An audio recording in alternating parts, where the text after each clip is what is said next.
My mum told me that the first word I ever said was more. So I guess in some sense, I've always been an optimist. And then in 2004, I wrote a manifesto and coined the term optimism as cultural rebellion.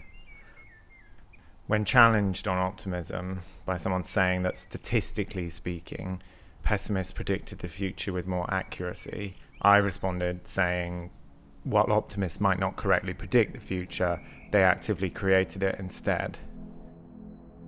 So I guess I defined optimism as this vital force that entangles itself with and then shapes the future.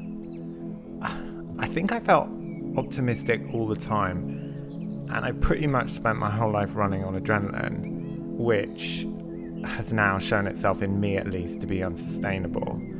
I spent the last 3 years recovering from chronic fatigue syndrome, and in a practical sense, that's meant rather than running at 1,000,000 miles an hour and feeling like I can do anything, there have been moments where I haven't been able to do some pretty basic things, let alone always manifest a sense of optimism. So that experience has changed me and the way that I think.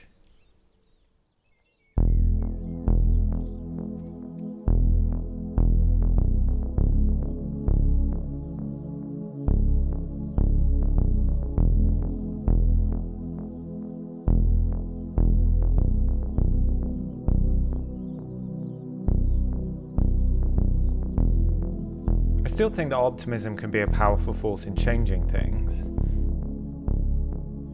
But now that I know it's not always possible to feel optimistic all of the time, I can see that pitching optimism as the primary means of self-actualization for those facing genuine adversity, it can be a patronizing tool of oppression in itself.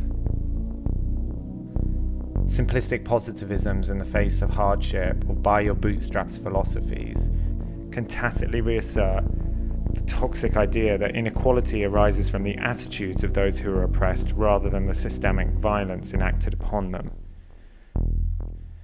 It can also silence the potential for political dissent, effectively saying, change yourself, not the systems that destroy you. This has all had an effect on the work that I'm making. In the past, I've wanted to make imagery that totally eschewed violence and hierarchy, but with these new paintings, I've tried to move on from depicting purely passive or neutral utopias and to create images that are more questionable or ambiguous in their relationship to power structures. I think that collectively we have to imagine and visualize more harmonious futures if we're ever to achieve them. I just feel that if I don't somehow begin to address the violent realities of where we are now, the statements I'm making can too easily be co-opted by the systems that ultimately I would like to see replaced.